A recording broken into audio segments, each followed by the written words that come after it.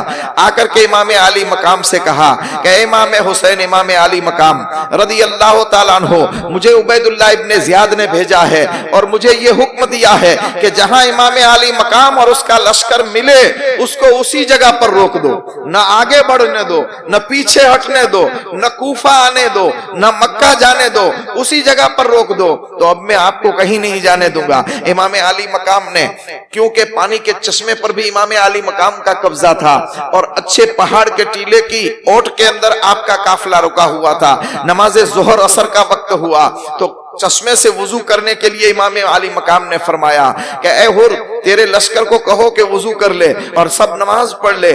شاکی کوثر کے نواسے تھے، کسی کو پانی سے تھوڑی منع کر سکتے تھے۔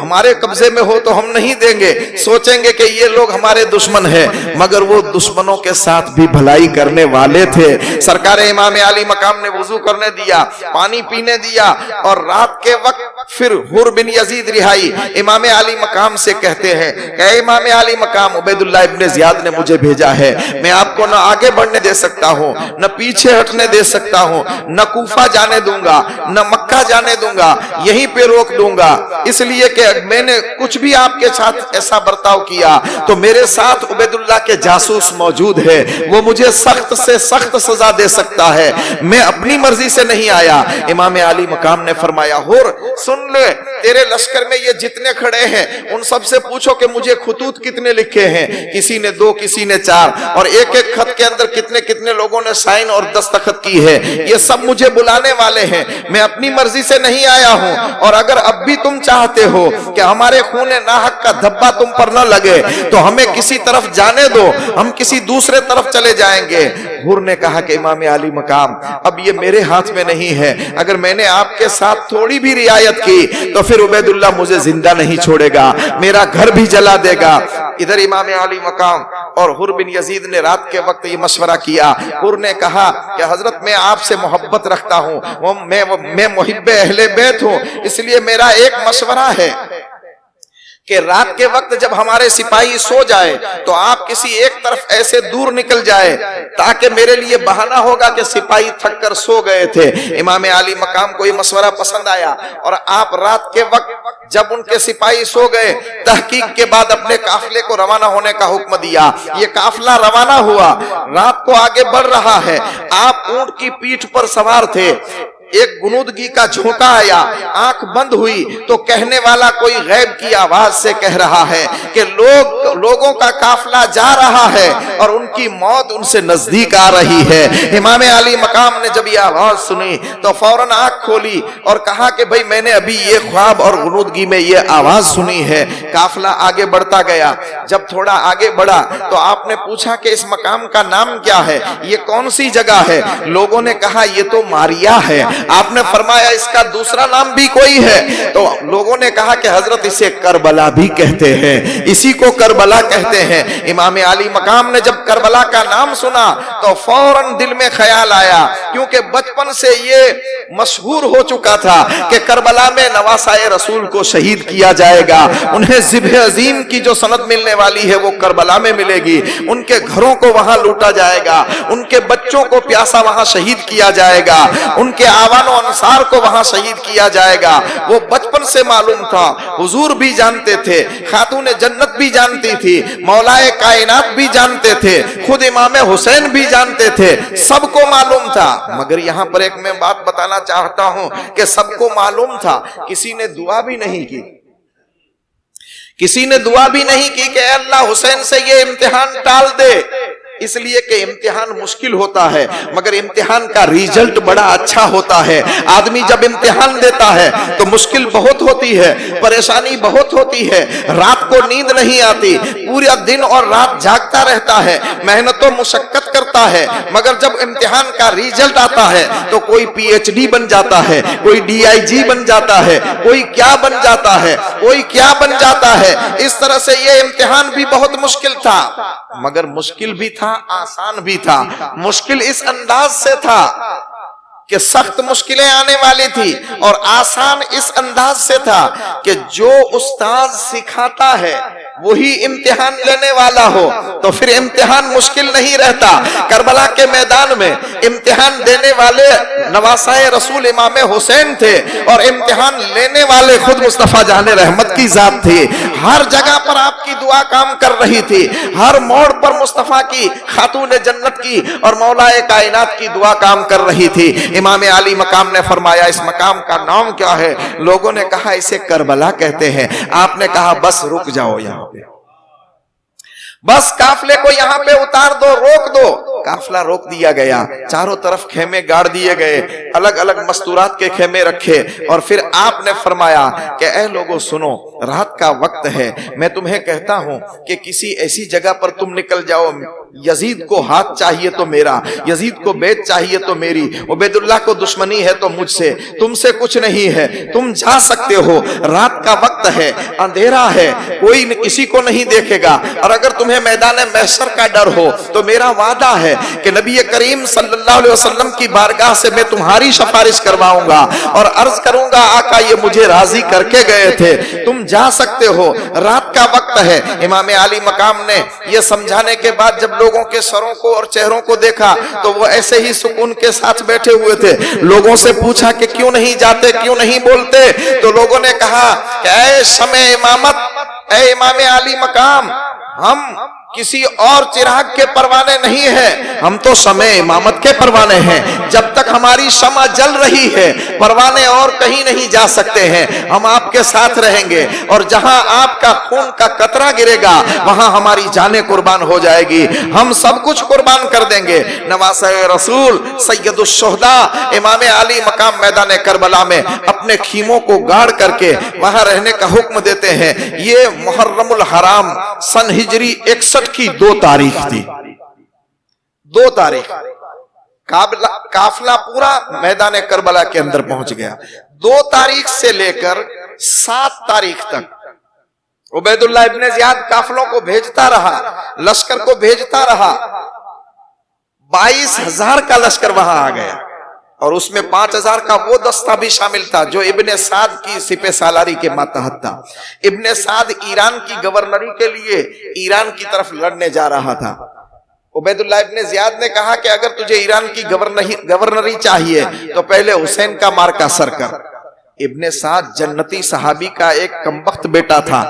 وہ سعد بن ابی وقاص کے میدان احد کے اندر جب سرکار دو عالم صلی اللہ تعالی علیہ وسلم آپ کے پاس کھڑے تھے اور حضرت سعد بن ابی وقاص کو تیر دیتے تھے، تیر حضور دیتے تھے، اور سعد بن ابی وقاص حضور کے آگے آ جاتے تھے کہ کوئی حضور پر حملہ نہ کر دے، تیر نہ پھینک دے، گویا حضور کی ڈھال بن گئے تھے۔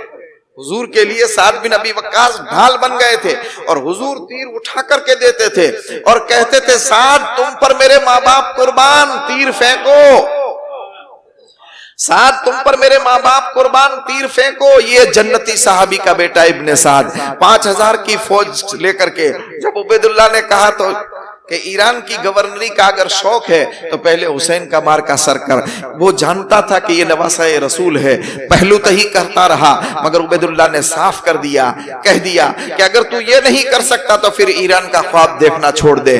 آدمی کو جب سیاست کا بھوت دماغ پر سوار ہو جاتا ہے، حکومت کا بھوت سوار ہو جاتا ہے، تو پھر وہ سب کچھ کرنے کے لیے تیار ہوتا ہے۔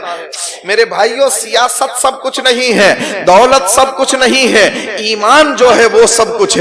ایمان پہلے ہے، سیاست بعد میں ہے، ایمان پہلے ہے، دولت بعد میں ہے، ایمان پہلے ہے، عزت بعد میں ہے، ایمان پہلے ہے، آبرو بعد میں ہے، ایمان پہلے ہے، اولاد بعد میں ہے، ایمان پہلے ہے، رشتہ داری بعد میں ہے، ایمان پہلے ہے، اپنی جائیداد بعد میں ہے، اور اگر ایمان نہیں تو یہ سب چیزیں بیکار ہے۔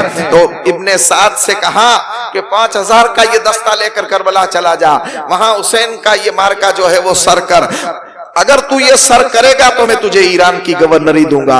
ابن سعد بھی پہنچاتا ہے، مورخ حیران ہے، تاریخ لکھنے والے پریشان ہے کہ ادھر 82 نفوس قدسیہ کا قافلہ ہے اور ادھر 22000 کا لشکر ہے۔ جنگ بدر ہوئی تو 313 کے مقابلے میں 1000 تھے، 313 کے مقابلے میں 1000 تھے، 3 گنا تھے۔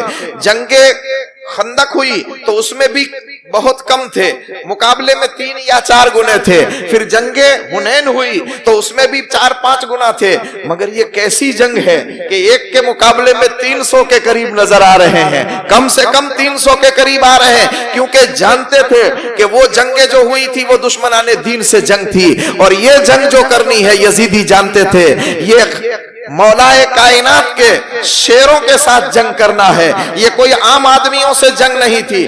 اس لیے ان لوگوں نے بڑا پروپیگنڈا کیا اور 22000 کا لشکر وہاں پہ جمع کر دیا، اور 7 محرم الحرام کو تاریخ کے بتانے کے مطابق نہر فرات پر پہرا بٹھا دیا، پانی بھی بند کر دیا گیا۔ تیری قدرت جانور تک آب سے سیراب ہو، پیاس کی شدت سے تڑپے بے زبان اہل بیت، اور سب یہود پی سکتے ہیں، نصارہ پی سکتے ہیں، کتے اور خنزیر نہر فرات کا پانی پی سکتے ہیں، مگر نواسہ رسول کے خاندان کے لیے نہر فرات کا پانی نہیں مل سکتا ہے۔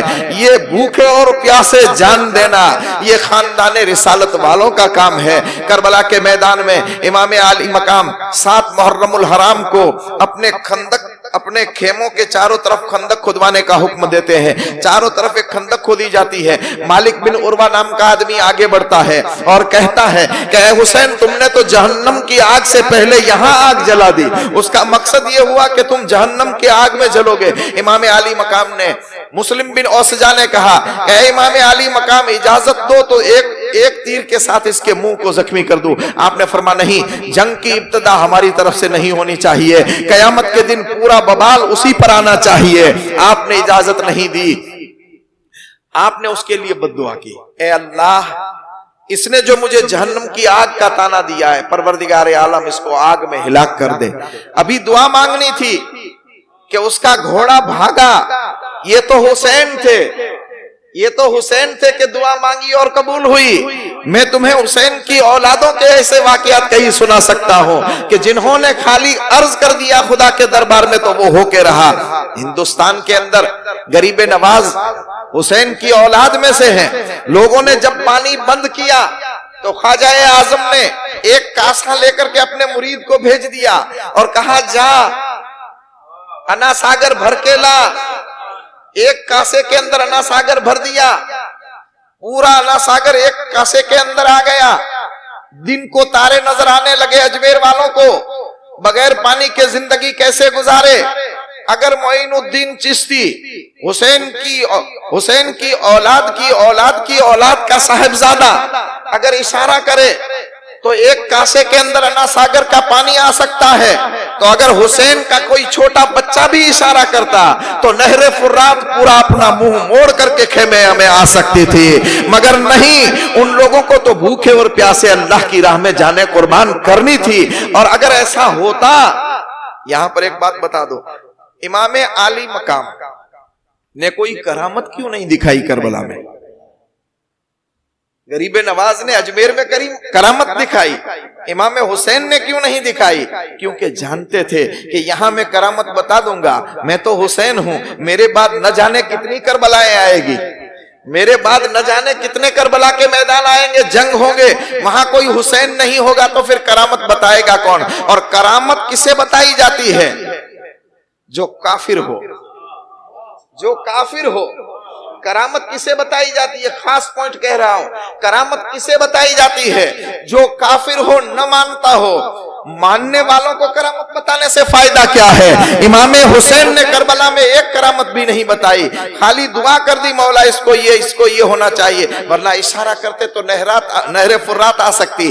اشارہ کرتے اور کہتے کہ دیکھو میں ادھر کھڑا ہوں, میرا اشارہ ہو جائے تو جنات آ جائے اور یزیدی پورے لشکر کو تہس و نہس کر دے. میں اشارہ کروں تو اشارے سے یزیدی کٹتے چلے جائے, ہو سکتا تھا. مگر وہاں کرامت نہیں بتائی اور دنیا کو ایک ذہن دیا کہ سامنے کلمہ پڑھنے والا ہو تو وہاں کرامت نہیں بتائی جاتی ہے, وہاں استقامت بتائی جاتی ہے. اور جہاں کلمہ پڑھنے والا نہ ہو, کافر ہو, وہاں کرامت بتائی جاتی ہے. غریب نواز نے کرامت بتائی اور انا ساگر کا پورا پانی ایک کوزے کے اندر لے لیا. تو کہنے کا مقصد یہ ہے کہ اگر غریب نواز ایک کوزے میں انا ساگر لے سکتے ہیں تو حسین اعظم بھی سب کچھ کر سکتے ہیں. مگر بھوکے پیاسے جان دینے تھی, راہ خدا میں قربانیاں پیش کرنی تھی. امام علی مقام نے جب ان کے لیے بد دعا کی تو مالک بن عروہ کا گھوڑا بھاگا, بھاگنے کے بعد اس کو ایسا گرایا کہ اس کی رکاب کے اندر اس کا پاؤں پھنس گیا. گھوڑے نے اٹھا کر کے اس کو اسی خندق میں ڈال دیا جو خندق نواسہ رسول کے خیمے کی چاروں طرف جل رہی تھی. جو تانا دیا تھا رب نے وہی کر کے دکھایا. ابھی آپ وہاں سے نکلے, وہ اس کا حشر سرکار امام علی مقام نے دیکھا, وہاں سے آ کر کے سجدہ شکر ادا کیا. اے اللہ تیرا کروڑوں شکر و احسان ہے کہ تو نے تیرے نبی کے گھر والوں کو یہ عزت اور آبرو دی کہ ان کے دشمن کو تہس و نہس اور برباد کر دیا. ابھی یہ کہا ہی تھا کہ ایک اور یزیدی آگے بڑھتا ہے اور کہتا ہے حسین تجھے نبی سے کیا نسبت ہے, حسین تجھے نبی سے کیا نسبت ہے. امام علی مقام کو یہ جملہ اتنا سخت لگا, بارگاہ خداوندی میں عرض کی میرے مولا اس کو بھی بدلہ چکھا دے. میں کسی کو اپنی کرامت سے مارنا نہیں چاہتا ہوں میرے مولا, مگر تو جانتا ہے کس نے مجھے کون سی تکلیف دی ہے, میرے نسب پر اعتراض کیا ہے. نواسہ رسول نے جب دعا کی تو اللہ نے ان کے ساتھ بھی وہی حشر فرمایا. ان کو پیشاب کی حاجت پڑی, استنجے کی ضرورت پڑی, وہ گیا بچھو نے ایسی جگہ پر ڈنک مارا کہ وہ اسی ڈنک کے زہر سے ختم ہو گیا, وہ بھی مر گیا. پھر ایک اور آدمی نے آپ کو کہا کہ حسین دیکھو نہر فرات موجیں مار رہی ہے, جانور پی سکیں گے, چرند و پرند پی سکیں گے, یہود و نصارہ پی سکیں گے, مگر ہم تمہیں نہیں دیں گے. ساقیہ کوثر کے بیٹے ہیں مگر نہیں دیں گے کہتا ہے. جب یہ کہا تو امام علی مقام نے ان کے لیے بھی دعا کی, اے اللہ اس کو پیاسا مار, اے اللہ اس کو پیاسا مار.